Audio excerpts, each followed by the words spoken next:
What's up, Schmoedown fans? Welcome back to another episode of Beyond the Schmoedown. I'm former Star Wars champion Andrew Dimalanta. And I'm Star Wars competitor Nicki Dimalanta. Ooh, big week. Very big week. Yeah. Yeah. Pay-per-view and whatnot. Yeah. Lots of stuff happening. Excuse me while I adjust my chair. You okay? Yeah, it's like, I feels off kilter. And also let's get chappy. Sorry. What's the matter with your chair? Are you off kilter? Yeah, it was like, we adjusted it. Oh, boy. Yeah. Oh, boy. For TikToks. Of course. Can't find Andrew. He's probably making a TikTok somewhere. In here, probably. I'm telling you, I really like the app. I'm really enjoying the platform. I know. I got nobody else to blame but me. Hey, this will probably be a rad, which we have yet to record. I'm sorry. We're so sorry.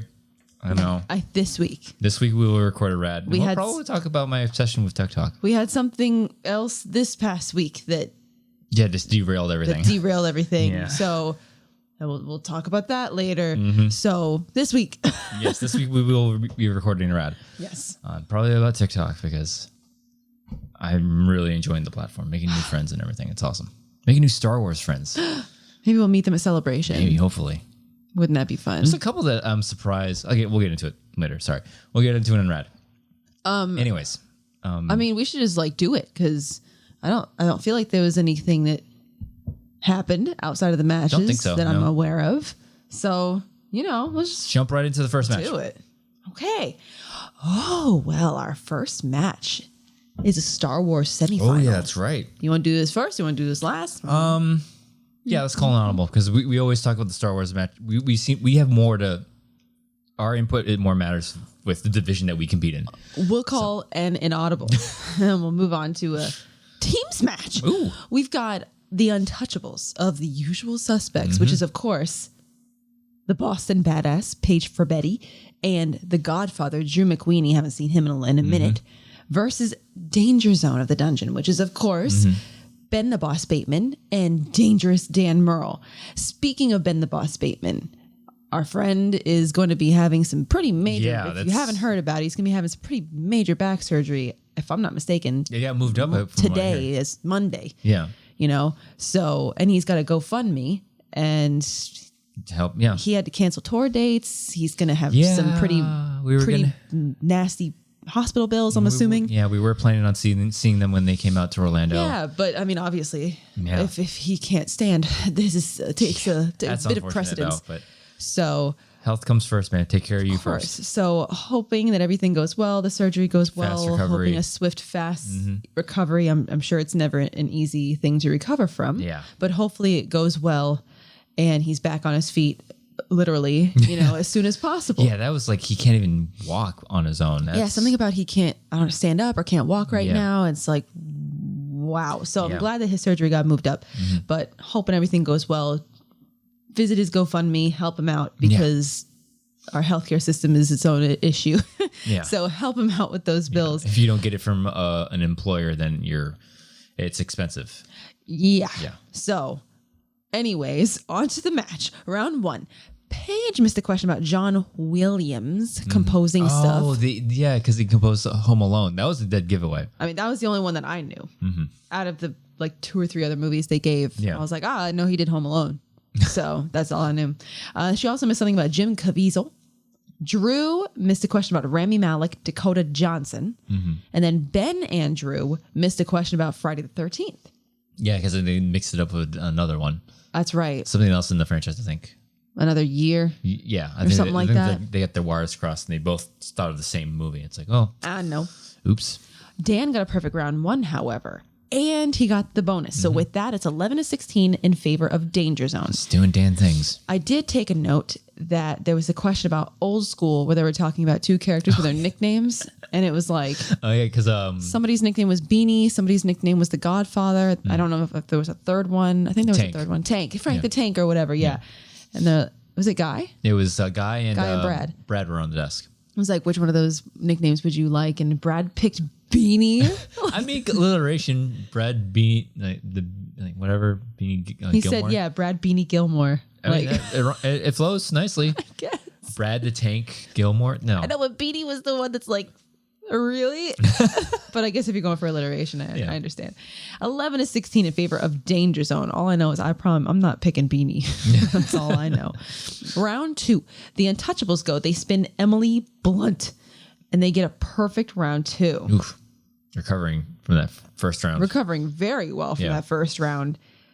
Danger Zone goes. They spin away from the 90s, I'm guessing because, decades are broad. Yeah. And they get Spinner's Choice. Ooh. They decide to take Ice Cube. It's very puzzling. Like, I don't think it's puzzling. I feel like I just feel like that was a Bateman category. Yeah? Yeah.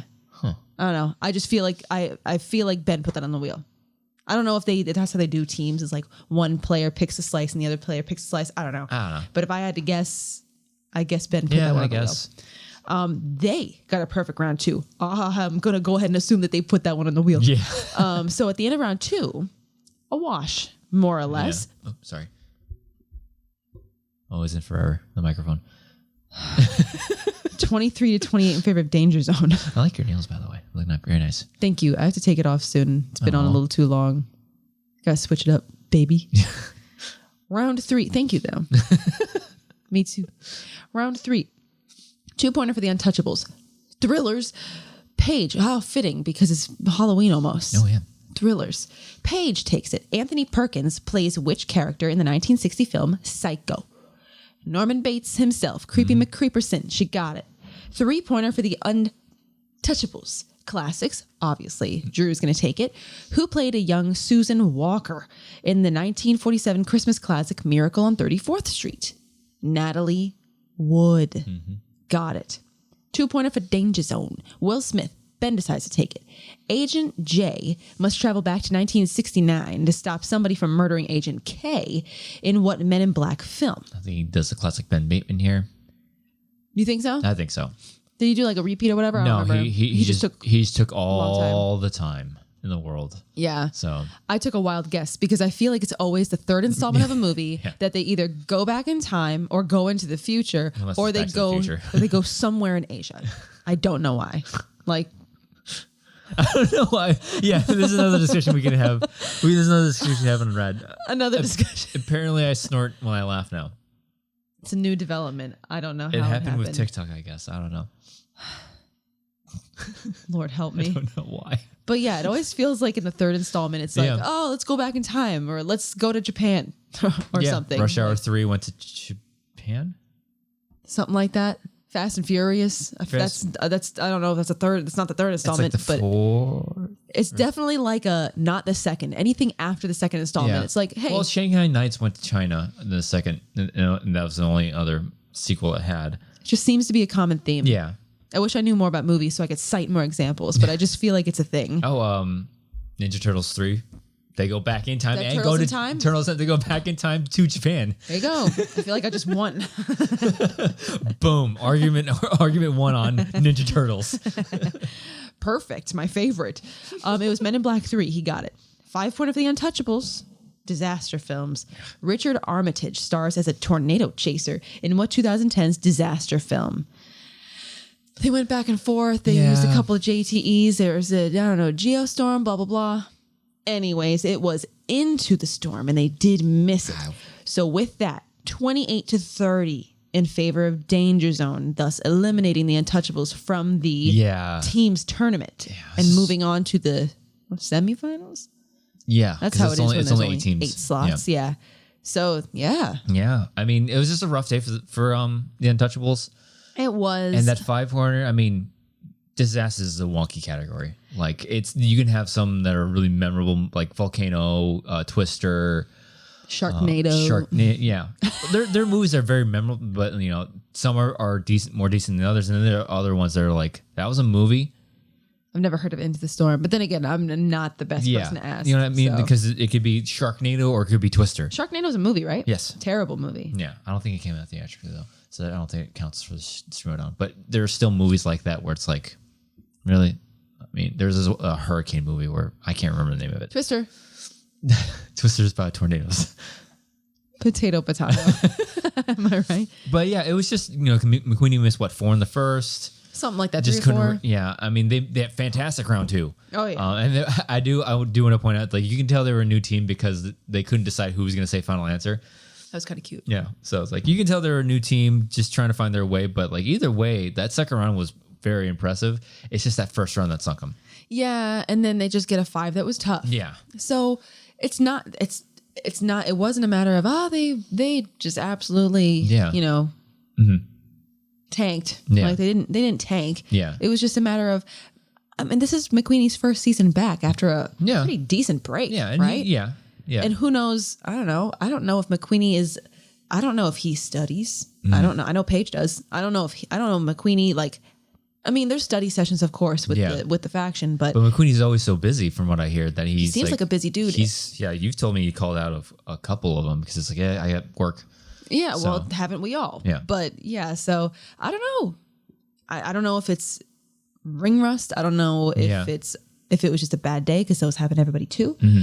So I don't know. But in any case, they did well enough. Mm-hmm. They had a great round 2. They had a decent round 3. What are you going to do when you get a tough 5? Yeah. There's And nothing you can do about it. And this was your, I hate to say backup team because they're 2 fantastic players, but Lightning Time's going for the title, so it's like you had to put somebody in. Yeah. And just go give it a good honest try. And they gave it an honest try and it was good. It just wasn't their day with the couple the misses they had in the first and then that rough 5. And then also the fact that you're going up against I don't know, Ben Bateman and Dan Murrell. 2 former champions. And Dan Murrell didn't miss anything. Yeah.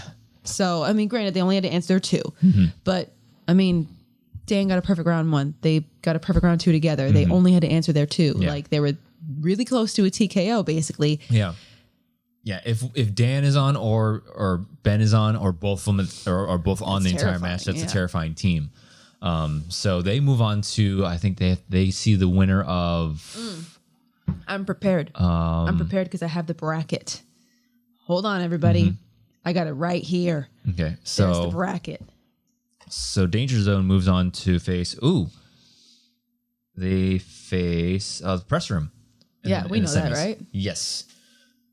Yeah, because Press Room when against Old Guard. Yeah. Just making sure.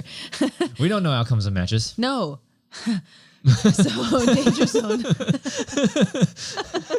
Danger Zone now is going to go against the Press Room in the semifinals. It's the curse of being a competitor. Sometimes you get matches spoiled for you. Well, and it's also no secret. These matches are pre-taped. The digital matches are pre-taped. Yeah. You're not really going to see too many live digital matches but at this point. I will say, just pull back the curtain a little bit. We do get outcomes of matches sometimes early, but we still watch them because because just seeing the outcome of something doesn't tell you how the match went. Yes. And the crazy thing is we'll hear, we've been hearing a lot of outcomes lately. Oh yeah. But like, because I hear a lot of people like, I got this match spoiled and I'm not even gonna watch it now. Still watch the match. Still watch it. Still watch it because we were watching some match that we knew the outcome to, and obviously we know who's gonna be declared the winner. But the person that lost, I remember watching it being like, oh, they got that one. All right, that's good. And I'm still like rooting. Yeah. I'm rooting for both of them, even though I already know what's happening. Yeah. But I will also say this: like when back in my first season, we went out to LA for my match against Laura Kelly. Yeah. And they were filming the finals of the singles tournament, and it was the family versus I can't remember who they lost to.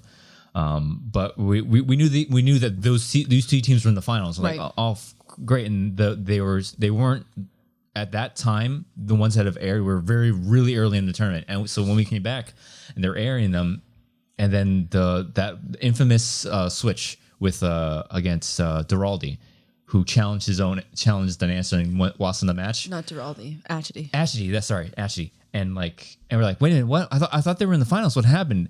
And we hadn't heard about that challenge up until this point. So we're like, whoa, that's crazy. So had we just skipped that match, we've never even seen that outcome because we knew that family went on to the finals. So it was like, if we were just I don't even bother. We already know what happens. We would have missed one of the biggest moments in Schmoedown history. Yeah. So classic moment. Another thing for if you get spoiled and you know outcomes of matches, still watch them because things might happen. Still entertaining. Yeah, it's very entertaining. So. Yeah, because I'll still get nervous for somebody, even if I know they're about to win or I know they're about to lose. Yeah. Like I'm still like, oh, okay, well, all right. Well, at least they got their 5. Like, even though we already. So I don't know. I mean, to each their own. But I would never not watch a match because I already know the outcome. But yeah, no. This is gonna be. It's gonna be really interesting to see Press Room versus Danger Zone, because Danger Zone, it's Ben and Dan. Yeah, they won the last tournament. Yeah, they're insane. This season. Yeah, and then they're going to be going up against this like rookie team, right? Fair to say. Yes. And Perry Nemiroff and Josh Horowitz. Josh Horowitz been kind of on fire this season. Yeah, minus that one match of Nooms. It was just a bad day. That was a really bad day. Yeah. Like, get that out of the way. At least it happened and it's done. But I mean, apart from one bad day, he's been crushing it. Yeah. So to see him and Perry square off against these two one's a former and one's a current champ, right? No, Dan doesn't have the belt. Dan doesn't have a belt right now. Yeah.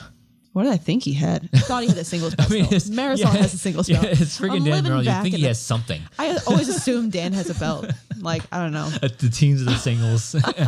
My bad. I'm living back in the beginning of the season, apparently. I don't know. Oh, 2 former champions. Yeah. So it's a tall order. Sorry, guys. It's been a long week. I'm really tired. Yeah. Last week was a mentally exhausting week. Yes, it was. But yeah, for this like fledgling team to be going up against these two like powerhouses of the Schmoedown, one who is arguably the GOAT of the entire Schmoedown. I don't even think it's arguable at this point. But I'm interested to see how that match goes. Yeah, we'll see how. Yeah, because I think you never know. Yeah, I love Perry Nemiroff, fantastic talent, she's great at what she does. But I think the match will be determined by how she does. I mean, it's maybe how like round one goes. How round one goes. Like I've said it before, like it takes a while. It takes a couple questions for her to get warmed up. So yeah. So yeah, I'm excited to see that. Yeah. Next match. This season, I don't know. Sometimes a match goes exactly the way you think it will. Sometimes it's like, wait, excuse me. Yeah. So, and that's definitely happened this season. Ain't that the truth? Next match.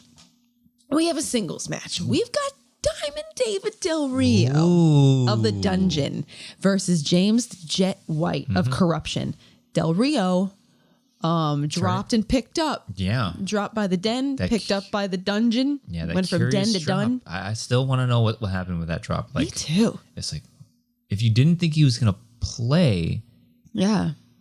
I don't know. It's weird. It's very curious because, like, why? I don't know. I don't know. I think a lot of it had to do with they were banking on Harper to have the Star Wars belt, and they needed a spot open. No, that much is very apparent. But why drop? But why David? David, yeah. I don't know, because he had a strong showing last year. I don't know how many matches he had. I don't know if he just had the one. I don't know.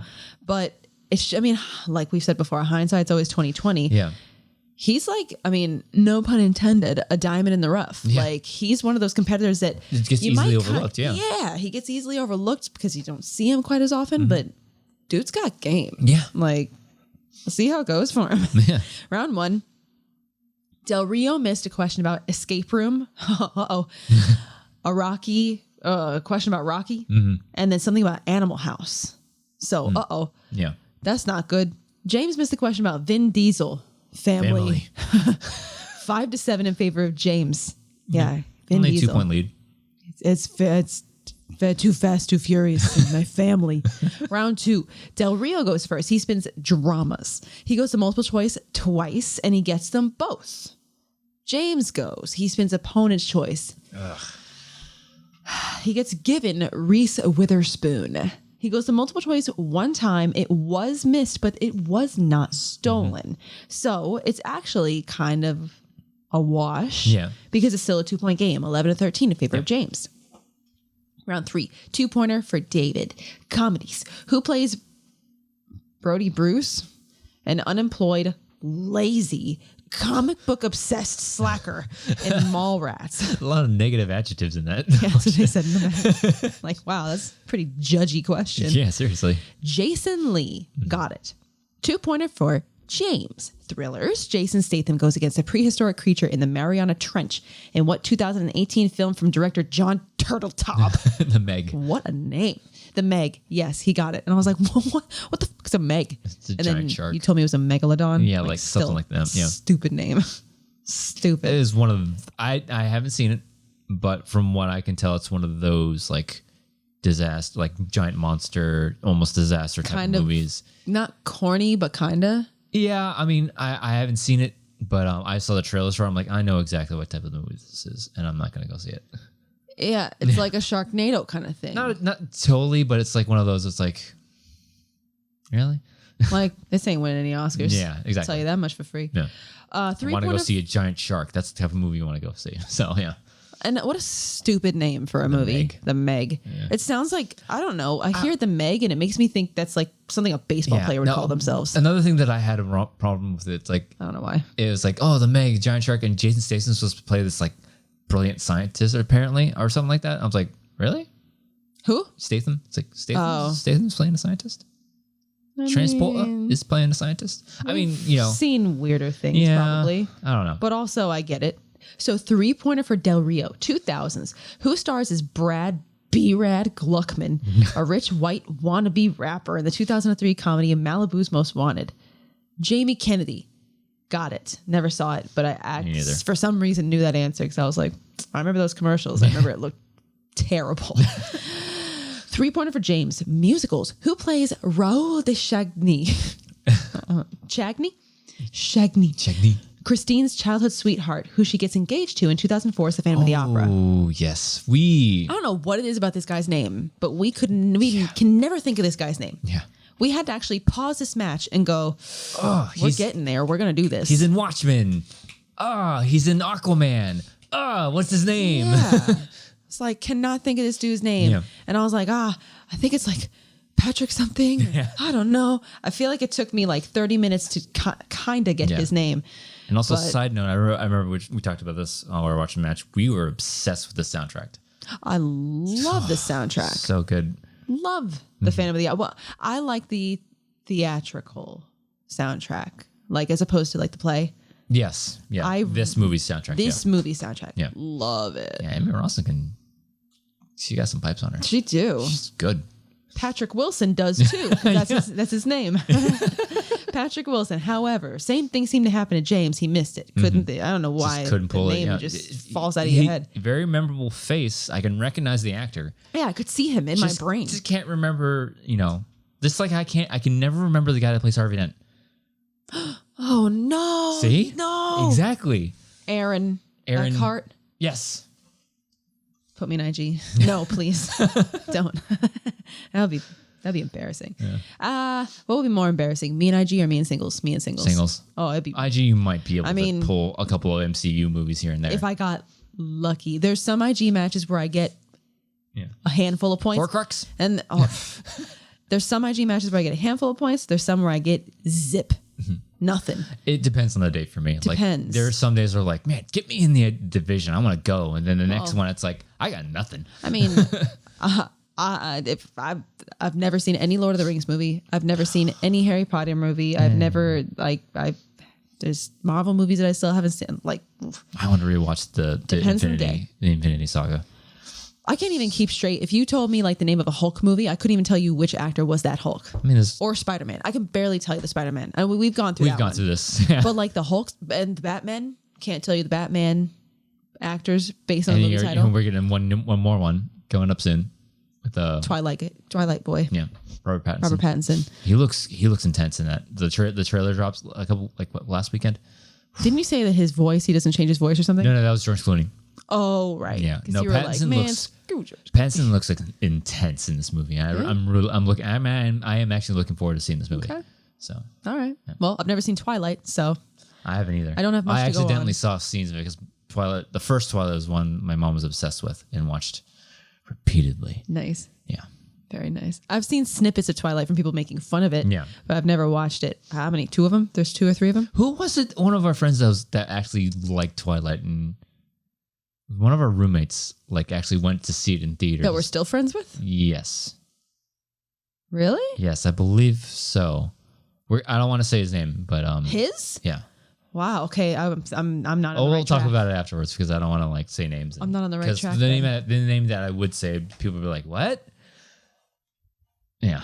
Anyway, moving on. Okay, you're gonna have to tell me later because I don't remember that. You have to spark my memory. 5-pointer for James. Remakes and reboots. What 1980s horror remake involves a fictional scientific publication called Particle Magazine? Mm-hmm. The Fly. He got it. Another great pull because like he. Oh yeah, that was looking scary for a second. Yeah. And I think he used a couple JTEs or it felt like he did. I don't know, but yeah, no, and I'm not sure when he said it if he was like, yeah.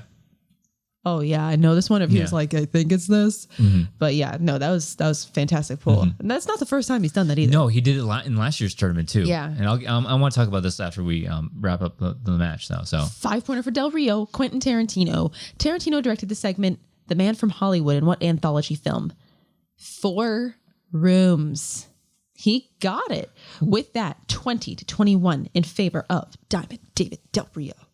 Yeah. Like Del Rio just like keeping his head in the game because he was down 2. Yeah, a lot of misses in round 1. Yeah.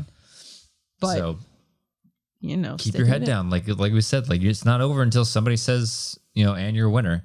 Yeah. But I did want to touch on the point of James of like, again, that pull again, because it happened last season and it's like he's been showing that like not panicking in the moment because it's very easy for a competitor to be like, oh no, I don't know. It's so easy for it to happen. It's so easy just to give up. And it's like, I don't know the answer. You're just repeating just to hope against hope. It's like, maybe it'll fall in my head. Yeah. But he uses repeats wisely and it's like, no, it sounds familiar. No. And then it's like, it sounds like the fly. And then it's a fantastic pull. So kudos for him for not panicking in that moment because it's very easy to just give up in that moment. It's like, I don't know. Oh, it's so easy for your brain to just be devoid of any thought and you can't think of anything at all. Yeah. So, yeah. Yeah. But Del Rio. He's like a little sleeper. Yeah, exactly. Like he was down going into the third. It's like, it's same to him. It's like, it's very easy. Like, oh, but it's only 2 points. So like keep answering your questions and you'll never know what happens. 2 points is nothing. Yeah. If you're within 5, the match is winnable. So yeah, and even then, something weird could happen. You never know. Oh yeah, but yeah, 2 point. It always kills me when a player goes in down 2 points. Yeah, and then like they answer their question. They're like, "All right, TKO avoided." It's like they were down 2 points. 2 points. Calm down. Damn. He answers one question and avoids the TKO. I feel like there was one time somebody went in like tied. It was Mark. It was Mark. It's like, no chance of the TKO. It's like, yeah, they never had the opportunity of TKO. I know. Even if people missed everything, it would have been a tie. It would have gone to sudden death. I don't know. I just think it's funny when they say that. Know. But yeah, no, David is absolutely a little bit of a sleeper and kind of a little dangerous in this tournament. Yeah, and he continued. He surprised me after this one because like he started talking like when like there's a couple of competitors that I've talked to or I've heard talk about the Schmoedown that are like they're getting obsessed with the game and they're starting to understand the inner workings and how to strategically play this game. It's hard to explain what strategy is in a trivia contest. But it's there. Definitely. And he strikes me, the way he talked about his match after this in his post-match, I got like Paul Oyama, Ben Bateman, Brendan Meyer vibes. Like this guy knows the ins and outs of the games. He's played several matches now to where he can fall into a rhythm and he knows how to play the game to a dangerous level. Yeah. So he's starting to become that player where it's like, look out for if he really commits himself because he can shoot right to the top if he commits himself to it. Oh, yeah. And, like you said, not the best round one, but that happens to everybody. We've seen it happen to the greats too. But again, he understands the game well enough to like, no, like the second round, the tables can turn. If I just check down a couple of times, keep it within arm's reach. Right. And then he can slip. I can, get a steal or something. So like I said, he's learning the game and combination, and he's very knowledgeable. So that knowledge combined with learning how to play the game correctly is a dangerous category or dangerous combination, I should say. And James, it was a tough go. Yeah. But it's always tough and kind of heartbreaking when you're up the whole match. Yeah, And then it just gets away from you with one question in like the third. Yeah, and the opponent's choice didn't help either because Very true. But he did well. Yeah, he only missed one question. Yeah. So, you know. It's unfortunate that we barely got to see him this season because I think we saw him once in the beginning of the season. Yeah. And then we didn't even get to see him until the beginning of this tournament. Right. So, I think he sticks around. The off season, he'll have time to brush up on everything and see where he ends up next season. Yeah. So, and Shannon speaks very highly of him. He came into this division, or he came into the league. Very highly touted. Last year, or the year before, very, very highly touted. So Shannon speaks very highly of him. Yeah. I'm hoping that maybe. I don't know, because and we say it all the times. Like singles is like one where it's like don't know how you do it. Yeah, like maybe like singles is definitely the division where it's like you just don't get the questions you're looking for. Yes, exactly. So like in IG it's different. In Star Wars it's definitely different. So like singles again, it's just like I don't know, 500,000 gazillion like every movies. movie ever released in the United States domestically. It's like exactly what? So. Yeah, well, I would like to see more of him next season because he's going to have something to prove after this season and not having the season go the way he wanted it to. Definitely. So now, since Mr. Del Rio won, now we're going to see him move on to what is that? The semifinals? I think. Yes. Maybe. Let me see. Where is brackets? it? Yes. No. Quarterfinals. Quarterfinals. I don't know the words. Quarterfinals. Quarterfinals against William the Beast Bibiani. Ooh, that's gonna be good. And Bibbs has been on fire lately. So is Brendan. So yeah, I mean, team champions for a reason, man. Yeah, because William's William. What are you gonna do? There's so many times where I'll like we'll go over to your parents' house and they usually have the TV on and a random movie will come up. I'm like, let me see if Bibbs knows this. And I'm like, and I'll look up the movie and I'll look up some random trivia thing about it. I'm like, hey Bibbs, random question, what's this? He goes, oh yeah, it's this movie was this year directed by this person. It's like, how? Yeah. So, I don't understand. I don't. But David Del Rio going into this match with some momentum. That's not an easy swing. No, so definitely not. So that's gonna be an interesting one to see since David is a little underrated, underestimated. Yes. And going up against a vet like Bibbs. Former champion, current champion, yeah. And whenever you're somebody like Bibbs and you're going up against somebody who is either a rookie or somebody who's just definitely newer than you are, it's always like, I remember when Bibbs went up against Blunden. Yeah. He was like, what does happen to my legacy if he wins? So the newer competitors, rookies, especially their wild cards. Huge opportunity because you can make a huge statement if you move past him and go to the next round.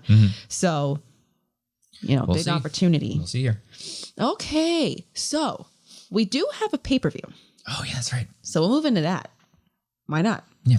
The undercard. We have got. Let's go to Star Wars. Let's do Star Wars because I forgot we had a pay-per-view and I don't want to like treat Star Wars as word. So let's go ahead and do the Star Wars match. I heard that. Yeah. Okay, we have a semifinals match in Star Wars between Gold Leader of the Finstock Exchange versus Lights Out Laura Kelly of Swag. Gold Leader looking to try to make his way to another finals in his second tournament of the season. Oh yeah, but this matchup, ooh boy. Yeah, Laura has proven like time and time again. It's like she's been in 2 title matches for a reason. Yeah. So round 1. Laura missed the question about Logray being the shaman. Shaman. Yeah, I think it was just she. It was the wording of the question that threw her off. Yeah, I think she heard chieftain, and she went, "Yep, Chirpa." I think they said Chief Shaman. Yeah. And she just, she must have just heard Chief and went, oh, well, yep, Chirpa. Yeah. Because even when I heard the question, they said, who was the chief, blah, blah, blah, blah. I heard Chief and I went, oh, she got this question in Chicago. And then as soon as I read the question again, I'm like, nope, it's the shaman. Oh no, it's the shaman this time. And I don't know if that's exactly what happened to her when she heard it because her face. Yeah, no, when she saw it was LeGray. Yeah, she was definitely like mad that she missed this one because that was a layup, as far as both of these people are concerned. Yeah. So because it's a very well-known character. Like everybody knows. Chief Sherpa of her face definitely told a story of what happened during that question. I think. Yeah. She also missed a question about they gave like a couple of actors' names that played resistance officers in Rise. And then Gold Leader got a perfect round and got the bonus. So after round 1 is 8-11 in favor of Gold Leader. Round 2, Laura goes first. She spins away from Return, gets A New Hope. She goes to multiple choice one time and got it. It was Who Voiced Greedo in Return. Got it. Gold Leader goes. He spins Revenge. He sticks with it. Prequel kid. I see you. He got a perfect round. No judging 2. here. I love the prequels. No judging. Revenge is good. I love the prequels. Because I think in his match against Joseph, he got revenge and stuck with it, right? I think so. Or he got spinners and took revenge. Yeah, I think like that. in any case he took revenge very willingly. Yeah. So yeah, spun Revenge, kept it, got a perfect round. He's seen the movie, I guess. Yeah. 17-21 in favor of Gold Leader at the end of round 2. Round 3, 2-pointer for Laura. Who said it? In Attack of the Clones, who says all mentors have a way of seeing more of our faults than we would like? It's the only way we grow. Padme, she got it. 3-pointer for Laura. Star Wars Underworld. What species is Lady Proxima in Solo: A Star Wars Story? Grindelwald. Hey, Grindelwald, she got it. 2-pointer for Gold Leader. Jedi Order.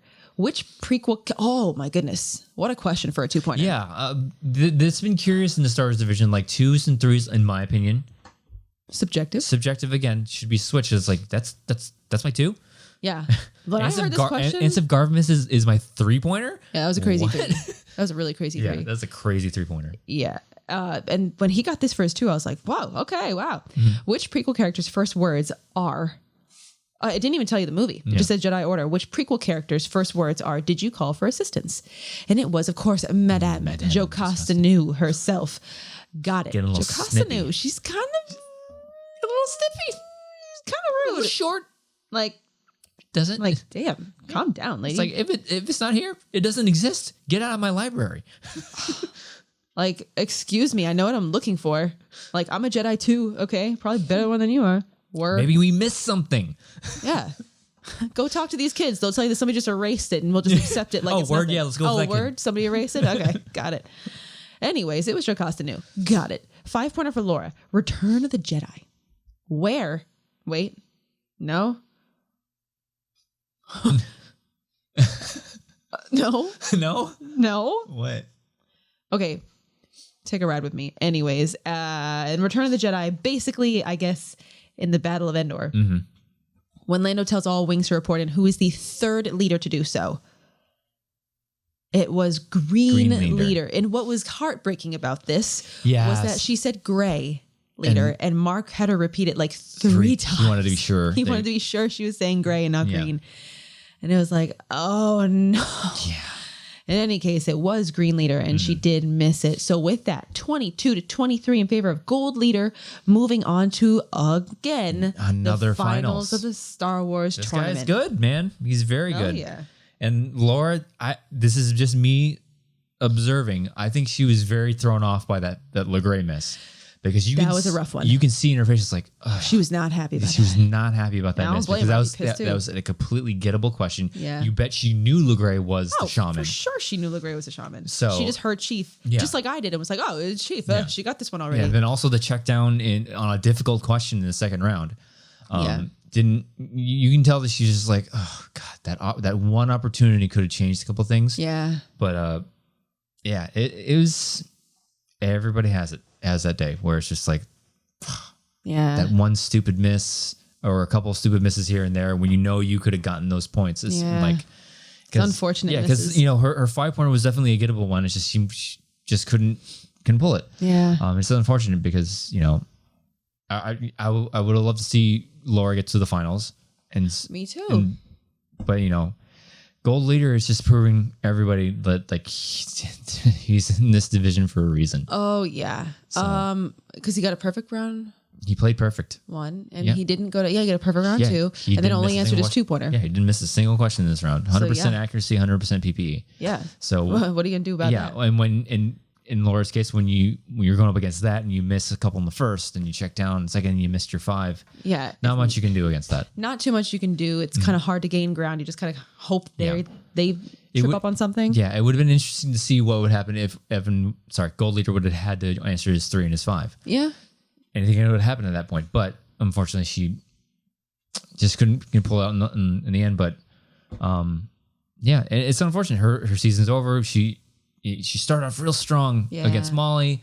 I had a tough match. Like I think out of all the matches that I had played this season, hers was like our match was probably the toughest. Yeah, you guys had some brutal questions. We had brutal questions. That match, that speed round was brutal. Yeah. Oh yeah. That was the toughest speed round that I think I faced this season, and she gave me all I could handle. And I remember her post match is like when she went against Alex the first time in our rookie season. She was like she had kind of a bit of like what's it called which like she didn't feel like she belonged there. Like what's it called? I can't think of it right now, but like imposter syndrome. Okay. Something like that. So like she felt like she didn't really, but like she's proven through her career competing in 2 title matches is no easy feat. Yeah. So but yeah, it's just unfortunate to see that those misses are just like yeah. It sucks. Yeah, it probably does get to you when you have a miss that you're like, no, I knew that. Yeah. And then they're playing perfect and it might get into your head a little bit. So yeah, it was just one of those days, you know? Yeah, everybody has them where it just seems like the answers don't come to you as fast or like you just didn't listen to the question carefully enough or you jumped the gun. Yeah, because we all know 100% she knew the answer to that question. Yeah, absolutely. I have no doubt in my mind that she knew. It was knew just that word chief that I think her brain just went, oh, chief. Got it. And I think that's, I can't speak for the woman, but I'm going to go ahead and assume that's what happened there. Yeah. Based on the answer she gave. And so I don't, Laura's going to find her way back to this point again. I think, if there, next season, if there will be a Star Wars tournament. I have no doubt that she'll be in contention to make it to another final, if not win the tournament, because, she knows her stuff. She knows how to play the game, and she just had a bad roll this time. Yeah. So Evan, however, gold leader, however, it's hard. Whoops, I'll bleep it out. Sorry. Gold leader, however, perfect game. Moving on to the finals yet again. I mean, no stranger to this. Yeah, there's not much to talk about his gameplay when you play perfect. When you don't miss anything, there's not much to talk about. Not much to discuss other than the fact that you just played perfect, which is great. So moving on to the finals. Finals. The second finals. He made it to the finals of both tournaments that he's been in. This is rookie season. He awaits the winner of the Dimalanta Damon match. Yeah. But not the Dimalanta you think it is. Yeah. Yeah. Your nerves are showing. Yeah. It's me. So we'll see how that goes. That I'm very looking forward to see this week. Yeah. We'll get to that. Glad you are. So yeah, that drops this week, if I'm not mistaken. Well, we'll get to the matches that drop this week. We'll get there. But yeah, that's a thing. That's right. Let's look at the pay-per-view. Our pay-per-view match. We have a singles. No, it is a singles. It's just not tournament. Yeah. We got a singles match. We have a tournament singles match. Rick the Rager Radis of the Finstock Exchange versus Frankie the Animal Alvarez of the Usual Suspects. Ooh, the promo leading up to this. Yeah, they were both on Spin from the Reel. I think. Dog Shug and Chris. And something started there. It got a little heated. It got heated. Rager made a comment about Frankie. He took the kids Disney because I bet you watch it with the little ones. Did you buy tickets for your family to come see you? Blah blah blah. And Frankie was having a good time and actually like dressing up and pretending to be Rager until that happened. He goes, "Hey man, no, you don't talk about my family. You don't bring my family into this." And keep it competition only. It keep got family real out of it. Tense. And then going into this match, this was of course in the studio. And it continued. He made a comment about his family. Sam had to hold Frankie back. So it's boy. Getting uncomfortable. It's like, ooh. Yeah. Like, good job, guys. Yeah. Round 1. They both missed a question about Rocky, Looper.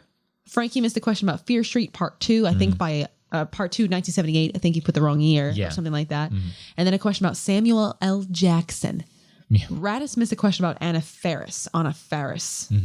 4-5 in favor of Radis. Not a pretty round 1. Yeah, if we're going to call a spade a spade. Yeah.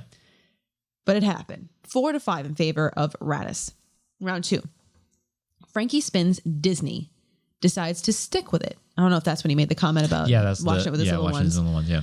Oh, and I will say that Harloff and Ellis had to get in. It's like, we told you Yeah. No more of that. Yeah. Because, oh man, when Daddy has to raise his voice. When Papa Daddy Harloff has to tell you no. And also, speaking of Daddy, it was hilarious in round 1. Asking for repeats. Oh my God. Rager asked for a repeat and they were like, who was that? Rager it was me, Daddy. Like, what? That took me out. That absolutely killed me when he did that. Like, I thought this thing was calling people Daddy-o. Calling him Daddy? That's hilarious. And he did it I think he did it another time or two. There's no better fit for a competitor and a faction than Rick Radis. No. And the Exchange. Come on. No, I know that faction very well. Yeah. And that's the kind of competitor they want in that faction. And it was perfect because at one point Radis was saying something ridiculous and Radis I don't know, calling people Daddy and Daddy-o. And as he's doing his Rager thing, being all jivey and whatever, you see Gucci like Jeff Goldblum laid out. He's on top of the bar, just like, what's up? Yeah, what's Buongiorno, up? Bonjour, idiots. Bonjour, idiots. And I'm just like, wow, that's 2 peas in a pod. That's Gucci, man. It was hilarious. The man is... Gucci's hilarious. I love Gucci. He's hilarious. Yeah. Oh my God. Anyways, 2-point miss for Frankie. Not stolen. Yeah. He went to multiple choice one time, missed it. That got stolen. Yeah. Radis goes. He spins away from Marvel. He gets spinner's choice. Decides to take Meg Ryan. Said he ran into her the other day and she educated them on her filmography. This was curious. I was like, really? Yeah. We were all expecting him to go horror. Oh, that's right. But it's like, Meg Ryan? Really? He did have a 2-point miss and it did get stolen. So 10-12 in favor of Radis. Round 3, 2-pointer for Frankie, action adventure. In what 2010 action thriller does Tom Cruise star opposite Rosamund Pike, Richard Jenkins, and David Oyelowo? Frank. I was looking. Jack Reacher. Well, Frankie's right next to it. Jack Reacher, not Frank Reacher. Jack Reacher. He did miss it, unfortunately. 3-pointer for Frankie. Horror. Who plays the lead role of Dr. Ross Jennings in the 1990 horror comedy Arachnophobia? Jeff Daniels. He got it. I was unaware that Arachnophobia was also somehow a comedy. Yeah, I didn't realize. Gross. That. Yeah.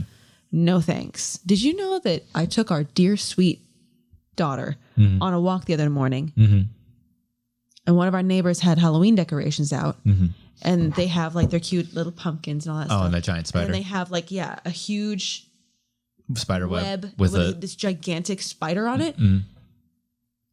My little angel pushing her in her little wagon and she goes, "Look, Mommy, spider, so cute." I went, "Get out of my wagon." You're not my daughter. Get out of here. Spiders aren't cute. You take those words back. It was a very weird moment for me. I'm very arachnophobic, so I went, "What the hell did you just say?" You eat those words. Okay. 2-pointer for Radis. The Rager. DiCaprio. Baz Luhrmann directed Leonardo DiCaprio in what 2013 film based on an F. Scott Fitzgerald novel? The Great Gatsby. He got it. 5-pointer for Frankie. Musicals. Ugh. Oh. What 1985 musical based on a Broadway hit features the songs "I Can Do That," "Let Me Dance for You," and "I Hope I Get It"? That's a rough question. Yeah. And I feel like I find it fascinating when they do these matches in the cantina, especially for the suspects, not just because, I'm part of it, but because I find it fascinating to watch Sam's his in the reactions. background because I know he never will, but I feel like he could drop right back into the Schmoedown and be competitive. Because I think you watched him, you seemed like this, just trying to incept the answer. Yeah, I was like, I can just see him trying to beam the answer into Frankie's head, because anytime he would miss a question, you saw Sam behind him like he knew he got it wrong, or the minute he got the right answer, you knew he got it right, and he was clapping before the announcers even said anything. Yeah. So I find it fascinating to watch him behind them. It was a chorus line, and he missed it. And with that, 13-14 in favor of Radis. 3-0. Somehow, 3-0. Yeah, I mean, because this was an ugly match. It wasn't the best. It wasn't the best showing. I'm like, 3-0 is 3-0. That's for sure. I say it all the time. Win's a win. Doesn't matter if you win by a quarter inch or a mile. Exactly. Man is his family. Oh, Hana means family. Yeah, but like, so now it's the case of like with Radis, it's like, who is he going to face next? You cannot put him against another rookie. You can't. He's 3-0. And I think as much as, you know, well, no, it's right. He called out Kevin Smith in his post-match interview. He did. I don't know how well he stacks up against Kevin Smith. Kevin Smith is kind of one of those competitors, like he can have a really great day. He could. I mean, he took Marisol. He took Marisol to the wire. Yeah. Or he can have like an off day where it's just like, the questions aren't going that way I would have hoped. Maybe he had one too many, you know? Yeah, exactly. So, but you never know. Looking at Radis's like resume, it's like, you've only faced rookies and I mean, again, a win's a win, but like for sure. they're not like, you're not blowing me out of the water but with at this your point, exit rate. Yeah. You're 3-0. Yeah. We need to see you take on. We need to see you take on a veteran at this right. point. And Kevin Smith is a veteran. So whether that match happens or not, I don't know. I don't but know. he did call him out, and it would be a very entertaining match because, considering that Rager is an insane personality. Yeah. And Kevin Smith is Kevin Smith. Yeah. So if that were to happen, because I feel like we've been having this conversation with all the exchanges rookies because they only have rookies. Yeah. It's like, oh yeah, they're doing mostly, good. Obviously. Mostly, but it's like they're like outside of Nooms, like you know the rest of the players. It's like give them somebody they can test their teeth against. Khan got his opportunity with Lon and Goddard, so it's like okay, when we know he can stack up against them. But with Radis, it's kind of like give him somebody to really test his knowledge and really see what he's got in the tank. Because when you hit 3-0, now we're going to start talking about number one contender matches. Exactly. So yeah, because if he wins against Kevin Smith, he has to be in a number one contender match. He has to. If you can get to 3 or 4-0 in the singles division, yeah, that's worth a lot. So like we said, win's a win.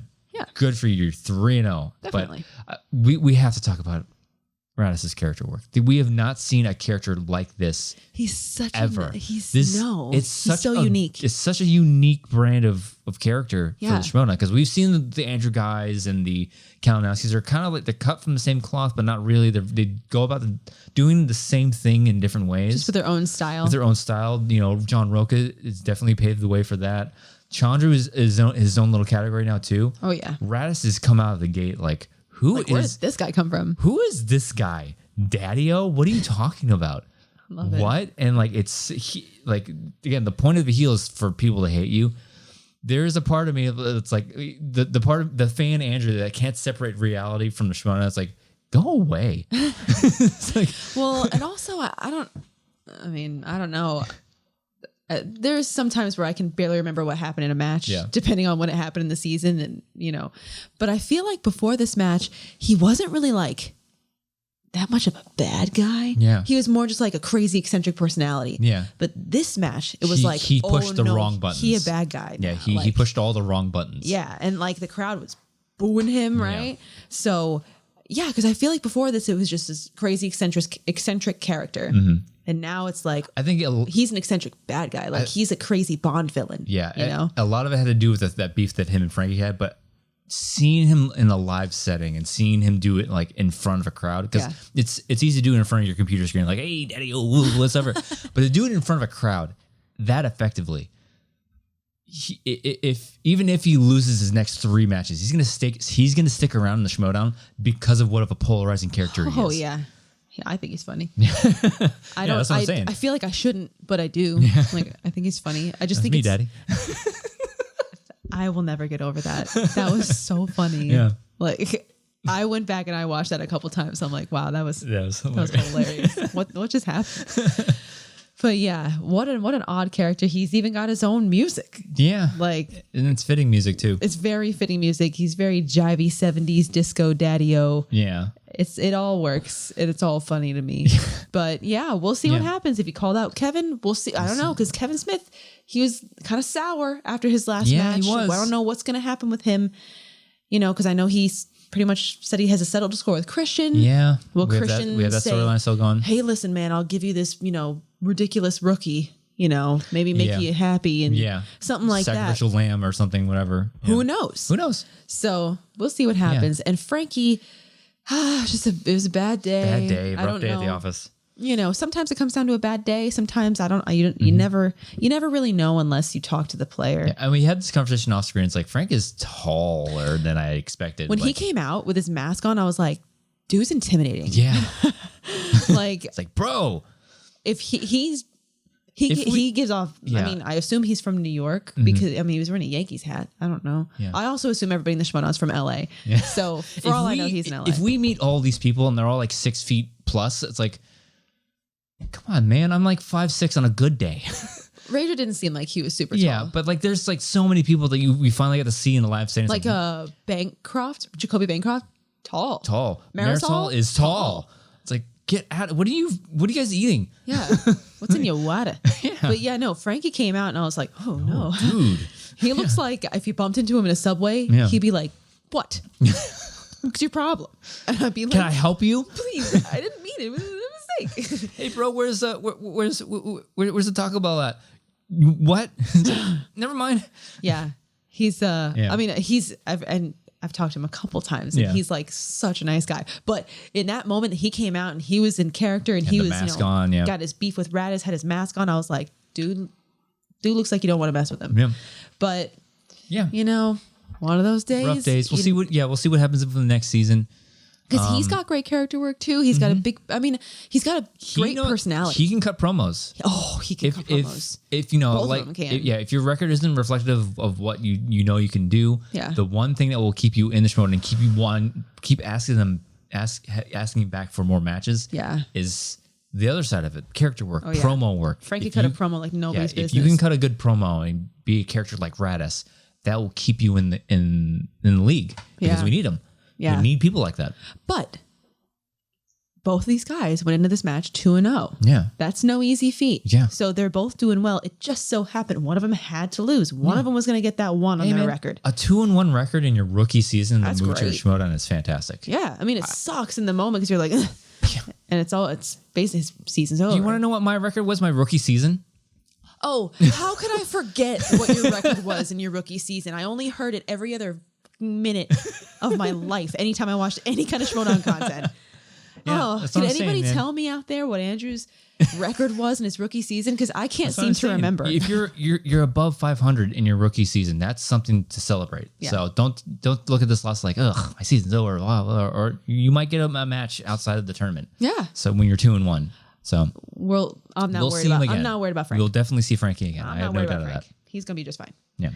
Okay. Oh, and in the post, forgot about that. Oh yeah, the Gucci. I took a note in the post match interview. Gucci just Gucciing, and he was saying, "We give what they're taking, and then we take what they given."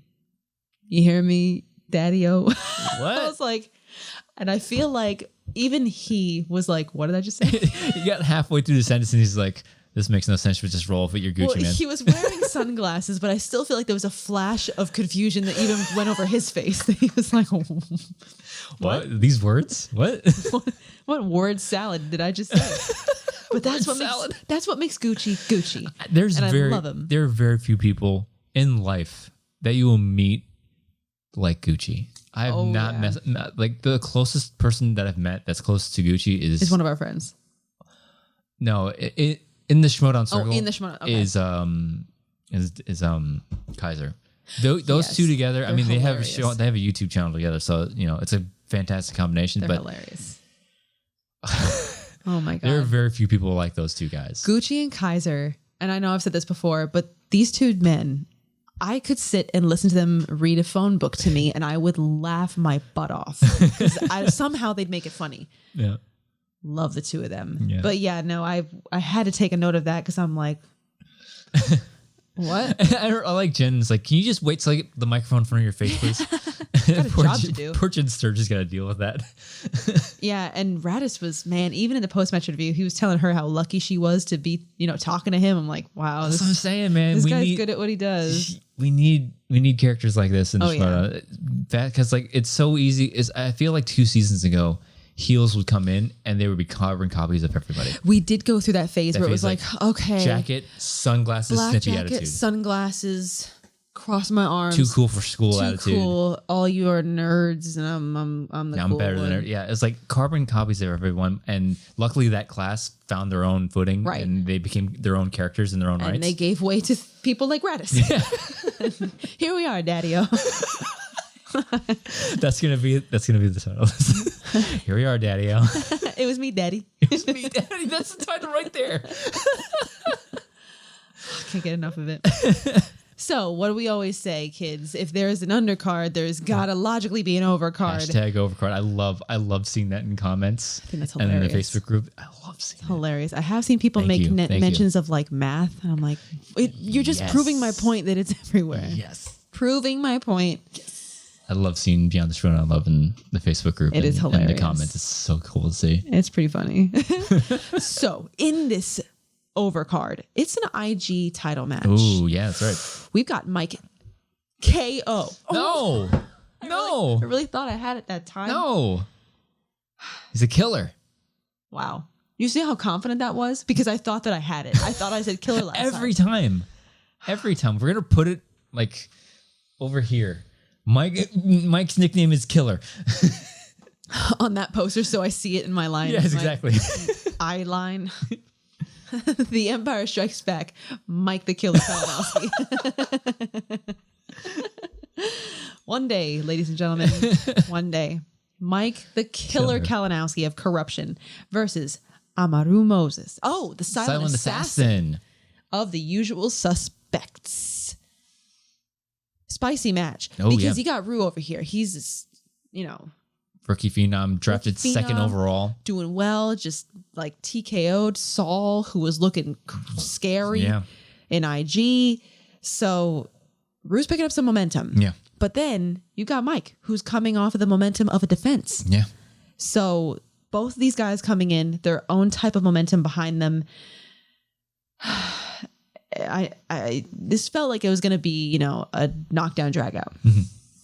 Strap yourselves in, kids. We got a 5-rounder. Round 1. They both missed a question about Ghost Rider and the Matrix when Sam yelled the answer. Oh, yeah. That's what I'm saying. Sam, like you've been saying, like Sam can just jump right into it. I feel like he could just slide right back in and be competitive. Yeah. Well, title contention, we'll see, but like... Competitive. Just to be competitive in the singles division is impressive. Rue missed a question about League of Extraordinary Gentlemen. By the end of round 1, it was 7-8 in favor of Mike. Round 2, Mike goes. He spins Batman.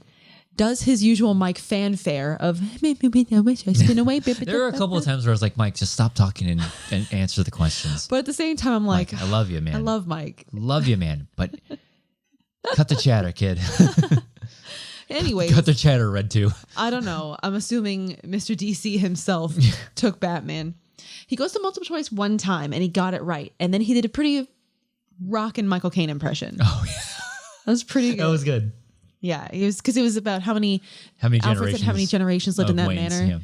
And try and follow that. That was terrible. I'm sorry. We're just going to move past it. Ignore it.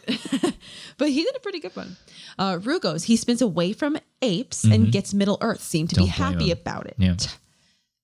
Well, that's right. He got a perfect round 2. He rocked that. Oh my Middle God. Earth is such a hard category to go perfect in. And there's some of these questions. I mean, Grant. Wait. Middle Earth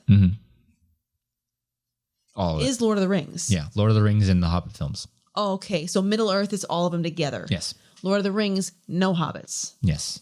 Is there a Hobbit slice? There used to be. They used to put them in Lord of the Rings and Hobbits, and I think 2 to 3 seasons ago they combined them into one because they figured why not? Middle Earth is the whole franchise. Yes. Yeah, it only made sense. It's like, why have 2 separate for one franchise? Yeah. And they did the same with DC, DCEU. They combined into DC and Marvel and Marvel MCU.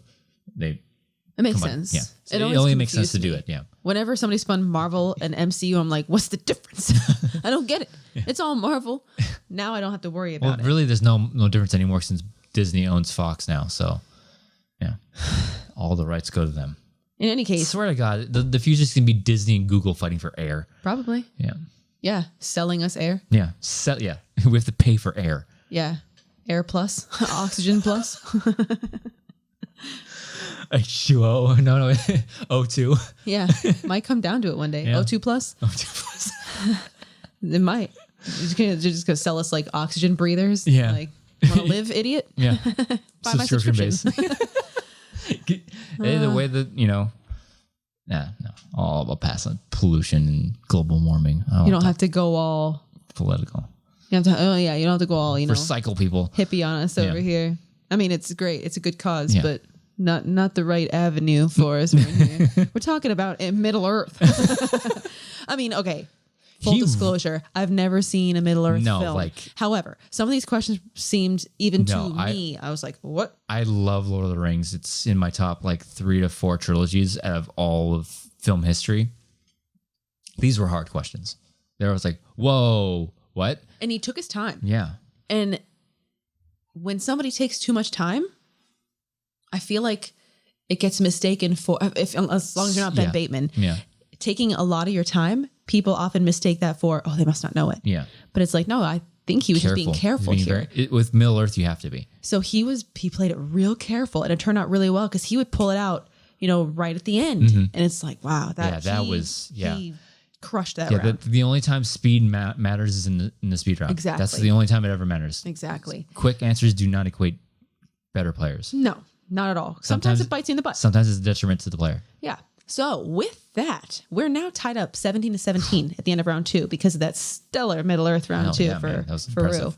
Round 3, we're in the betting round. Mike spins graphic novels. They both bet 3. They both got it.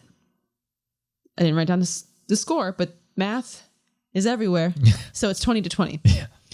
Round 4, we go to the buzzer round. Mike missed one, got one, and then Rue cleaned up the rest of the questions. This was a really impressive speed run by Amarú. So yeah, Mike kind of he washed, by himself, like missing one, getting one, and then Rue just took the last 3 and got them the all. rest of them. Yeah, that was impressive as hell. Especially this is his first ever 5-rounder. Because the one against Saul wasn't 5 rounds, right? No, it was a normal 3-rounder. Right. So yeah, the first time. Yeah. And he rocked this format really well. Crushed it. Mm-hmm. With extra rounds, just to say. Now he's up 20-23 in favor of Rue. 5th round, the 5th and final round. The championship round. 2-pointer for Mike. Marvel. Who informs Magneto that Raven was killed by Jean in Dark Phoenix? Spoiler if you haven't seen it, which I haven't. Now I don't need to see it. I watched part of Dark Phoenix on an airplane one time. Don't remember it. It was basically a rehash, same type of thing from Last Stand, but just packaged a little differently. Mm. Yeah. She floated in the air a lot. Yeah. That's what I saw on the plane. That's all I remember. It was like, come on, guys. Seriously. Because it was directed by this guy that wrote Last Stand, if I'm not mistaken. And it's like, oh, yeah, no, it was a good script. Let me just redo it. And, No. Oh. No. Ugh. Didn't see it. I don't think I will. Not after that stellar review. Apocalypse wasn't the greatest either, but I still enjoyed Apocalypse. This one I was like, is it over yet? Days of Future Past, am I right? Oh, I love Days of Future Past. And there's another one that I like too. First Class? That's the one. Yeah. First Class and Days of Future Past were really good. So good. I think. Logan is my favorite X-Men film. Logan was really good. Logan is my favorite X-Men film. Yeah, that one was really good. It didn't feel like an IG film. It felt like an epic. It felt like an epic, really I'm small around here. I have no idea why it didn't get more recognition at the Oscars. It's because IG movies tend to not get recognition at the Oscars. It was so good. I think it was my favorite film of that year. It might have been. It was really good. It was so good. Yeah. Yeah. It was good. Something at the end of it, I feel like it actually made me tear up a little bit. Yeah, because Logan dies. Spoiler alert. God, spoiler alert. Sorry, guys. In any case, the answer was Beast, and he did miss it. Yeah, because it was very confusing. Like, wait, what? Yeah, he seemed a little bit puzzled by the question. 3-pointer from Mike, staying with him, and now we're in DC. When Batman Returns. Who played Batman in Batman Returns? Keaton. Yes. Wow. The Penguin and his gang have made their hideout under what section of the abandoned old zoo? Makes sense. Yeah. The Arctic world. Penguins like the cold. Got it. Deductive reasoning. I know, because I had no idea. And I was like, I don't know, the polar bear exhibit? That was my guess. Yeah, I haven't seen Return in a long time. Yeah. I don't know. I assume I've seen it. I don't know. Anyways, he got it. 2-pointer for Rue. Fantasy sci-fi. In the Chronicles of Narnia, The Lion, the Witch, and the Wardrobe. Lucy Pevensie first finds the wardrobe when they're all playing what game? Hide and seek. Little old-fashioned hide and seek. Pretty decent movie. I remember liking that. I feel like I've seen that. Liam Neeson voiced the lion. Oh, that fits. Yeah, he's got a good Everybody voice for expected James Earl Jones. Is like, no, we can't. We can't. He already was a lion, and he already broke all of our hearts. Yeah. Just let us live without having to open that wound again. Oh, 5-pointer for Mike. Alien. Wow, we're already at the 5-pointer? Damn, okay. 5-pointer for Mike. Alien vs. Predator. Who plays Mombasa, a death squad soldier in Sierra Leone in Predators? Mahershala Ali. He got it. 3-pointer for Rue. Transformers. In Transformers Dark of the Moon. Not a good one. You didn't like Last Night or whatever it's called. I past the first one, they're all pretty much the same. Also, kind of hate this movie without having seen it, just because I think Dark of the Moon. Why is the word side not in there? What is Dark of the Moon? I can't remember this movie. I don't think I remember. So stupid. Like, it just feels like something's missing, and I will boycott this movie for that very reason. Anyways, in this movie, Sam Witwicky and Carly live in what famous city? Washington, D.C. He did miss it. London. Yeah. I made the same mistake, and I was like, France? Yeah. Paris, something France? abroad? Yeah, something abroad. I was like, did they live abroad? Guess not. Yeah. Washington, D.C. I do like the joke, that self-aware joke in the film. It's like, you're not going to get another one, just looks like, because we seems to get getting all these beautiful, gorgeous women as girlfriends. Like, how? Yeah. And they make a self-aware joke. It's like, you're not getting another hot girlfriend like this one. Don't let her run away. So, I don't know. Oh. Yeah. Okay. I don't know who played Carly. I don't know either. Some supermodel or something like that. I don't know. Yeah. I mean, yeah. Attractive woman, but... I don't know. I mean, Sam Witwicky's a lucky dude, I guess. Yeah. I don't know how he does it, but he's just playing around with cars all day. Somehow he attracts the Megan Foxes. Playing around with him. I don't know, man. Yeah. 5-pointer for Rue. Back to the Future. Da, da, da, da, da, da. What is the name of the company that hauls manure in Hill Valley that Biff crashes into in the first film? What a question. Holy crap. Wow. I love Back to the Future. I was like, what? No idea. No idea. First of all, it's been years since I've seen this movie. Somebody called Brad Gilmore. I wonder what his thoughts were on that. Yeah. Did he know it? Did he not? Watch Rundown. See if he knew it. Oh, no. In any case, Jones manure hauling, he missed it. So with that, 25-28 in favor of Mike the Killer Kalinowski defending this belt now for the second time. I mean, Mike's the GOAT of IG. There's no way to deny it anymore. Yeah. I mean, I will say he escaped this one. Yeah. Because Amarú was this close to getting it. He was so close. So close. Get a different 5, might be singing a different tune. Oh yeah. Even just a 3 for that matter. Yeah, even a 3. So, I mean, but still, Mike Kalinowski, go to the IG division. You can't argue that anymore. And he now is the points leader. I know that he and Marisol were up there. Yeah. I don't know exactly who has what. I do want to get your thoughts on this because he said he's the points leader out of 3 divisions. Do you think it's more impressive to be the single points leader of any competitor to do it across 3 divisions or 1 division? Well, I think there's a couple layers to that question. Yes. I want to hear your thoughts because I have my own thoughts about this. While I do think it's very impressive, obviously, the fact that you're in the conversation of top point earners from a single division, that's no easy feat. And it's kind of almost like if you're in multiple divisions, it's kind of like double dipping. You have more opportunities for points. So yes, in that respect, it's very impressive to be a top point scorer single-handedly in 1 division. I feel like the other part of this argument is that it's also incredibly impressive to be earning that many points in multiple divisions. And that's what I'm saying. Being a multi-division competitor is not easy. So while yes, they have more opportunities, it's also really difficult. And that's my argument. It's like, it is insanely impressive that you're able to rack that many points up in multiple divisions. One, you have to win those matches. Of course. But and obviously I am very biased towards my own accolades in this division or in this league, to rack that to have been at number 1 for that long, competing in one division. Right. Not many people, I don't think anybody else can say that. To rack up that many points in only what, 3 matches? Yeah. 3 to 4 matches? Yeah. To be at that top of the leaderboard for the majority of the season. Yeah. In one division is hard to do. It's very hard to do. Because like you said, if you're competing in multiple divisions, you have more opportunities. Like, well, I didn't get in that time, so I have this other division I compete in. And you're competing more because you're in multiple divisions. Right. It depends on what vantage point you're looking at it from. Because from that vantage point, it's like, well, having it in one division is more impressive. Mm-hmm. But if you're looking at it from their vantage point, it's like, yeah, but I also compete in 3 divisions. And he won in those 3 which is divisions. Incredibly difficult in its own respect. So I feel like it just depends on what angle you're looking at it from. Mm-hmm.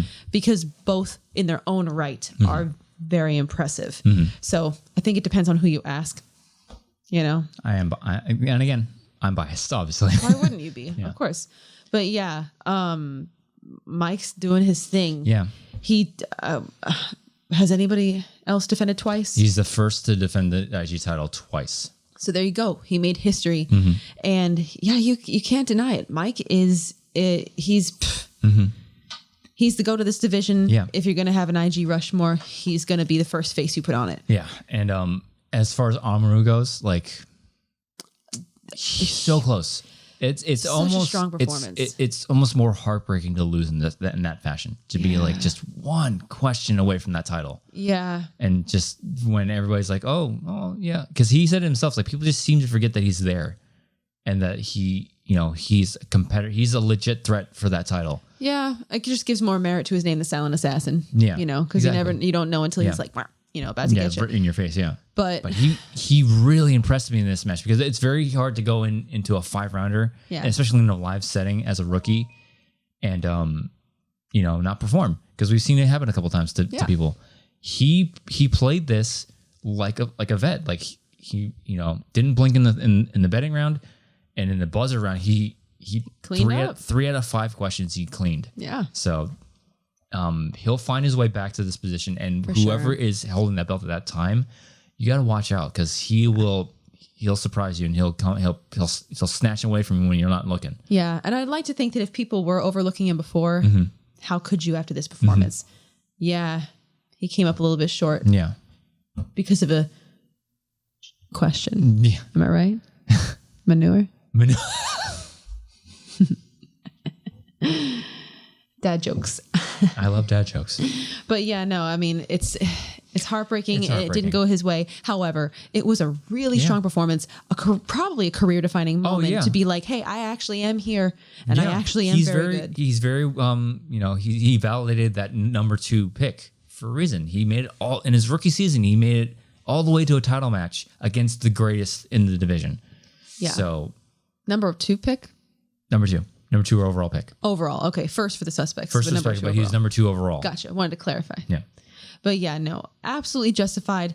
It didn't go his way. However, the fact that he had Mike on the ropes, and Mike just kind of squeaked by. Mike is going to have his hands full at Spectacular, because now Corruption has 2 spots in Spectacular, and he's going up against somebody that has proven if you slip even once, he's going especially this season, he will make you pay for it, because Parker, especially after that loss to Chandru, he's like, nope, not again. Nope. Yeah. So if he doesn't brush up the way that he needs to against Parker is just he's gonna run away with it. And speaking of Parker, he did crash their post-match interview, and he had a little jab for Mikey, saying that not everyone can hit a 2-time Oscar winner for their 5. Went, oh no. My.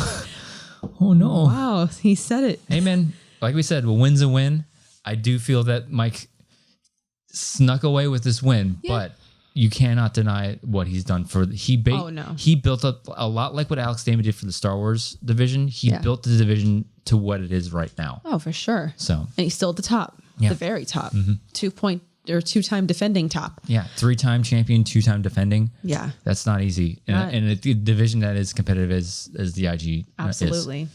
So, Now we get to see Robert Parker try to take that belt off of him and or see Mike defend for the third time, which would be insane to see happen. Just keep writing in the history books and just cementing his place in the league.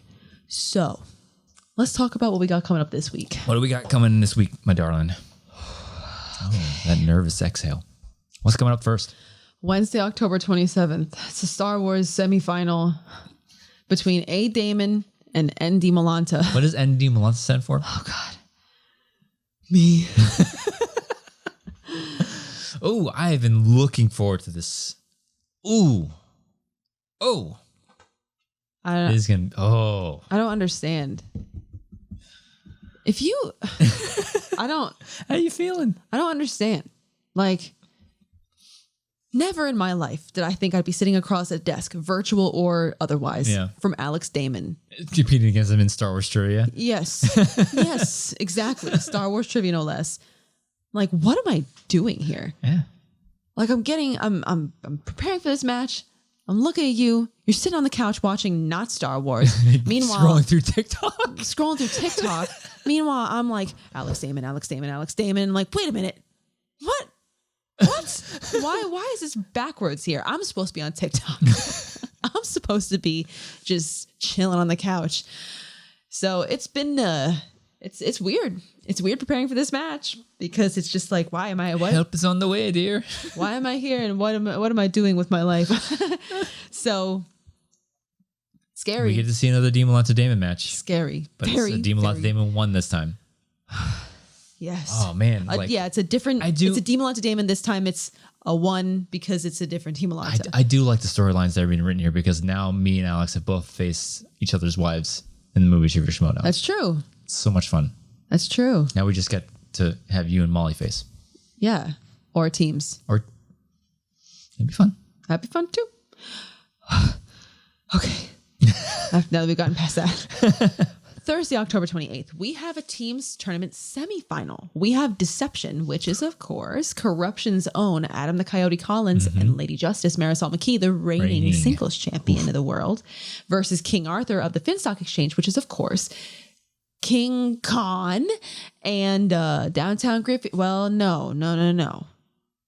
He's Arthur Nooms. Downtown. Is it Downtown? It's Arthur. I don't know. Downtown Arthur Nooms? I guess. When he's in teams. Love it. And then Friday, October 29th, we have Paul Oyama of Swag taking on the Barbarian of the Finstock Exchange in a singles tournament round 2 match. I don't think they've ever faced. I don't think so. I do not think so. So that's going to be... Maybe an IG? Because we haven't seen Barbarian in a minute. Yeah. Right? So, yeah. It's going to be good. It's going to be good. And then... also on Friday, October 29th, we have a pay-per-view. We have a team's title match. Oh, yeah, that's right. A house divided. We have Shazam of the Quirky Mercs, which goes without saying, of course, William the Beast Bibiani and Brendan the Kid Meyer. And wear my Black Adam shirt in our recap of that one. Yeah. Versus Lightning Time of the Usual Suspects, which is, of course, Ethan Big Time Irwin and Lightning Liz Shannon Miller. Going for the team's title. House divided for the titles. Lightning Time looking to take it. Mercs versus the Suspects, baby. You scared? Kind of, yeah. I'm gonna be honest. Sleep with your eyes open, baby. Oh, well, at least I'm not in the match. I'd be peeing my pants. Yeah. Big week. It's a big week. It's a scary week. It's a scary week. I'm sweating. Still sweating. Just fan them. I'm just trying to. So yeah, that's this week. I'm excited to see it. I'm excited to see your match. Glad somebody is. So yeah, that's what we got going. Yeah. So we'll go ahead and end here. Ooh, wow. Well, yeah. Extra long episode this oh my God. Yeah. Wow. Okay. Yeah. Let's wrap this let's wrap it up. So Nicki Dimalanta, Star Wars competitor. Nicki Dimalanta, where can they find you online? Twitter. You can find me on Twitter at Dimmy, DIMMMYYY. As for me, you can follow me on Twitter and Instagram at Drew Dimalanta, at TikTok at Rogue Leader Drew. So close. I'm at 771. Get me to 1,000, please. Alex, follow me on TikTok. He ain't Molly, watching. follow me on TikTok. I follow you both. She ain't watching. He ain't watching. Follow you both. You liked one of my comments, Molly. So she knows you're there. She knows I'm here. Funny how. Too bad they ain't watching. If you're listening to us on YouTube, watching us on YouTube, like, comment, subscribe, click the bell icon in the lower right-hand corner. See when we do things on YouTube. We're going to do a rad this week. Yes, we are. We are going to talk about TikTok. Probably. Yeah. Yeah. Thank you so much for watching and joining us on this episode of Beyond the Schmoedown. We'll see you Next next time. time.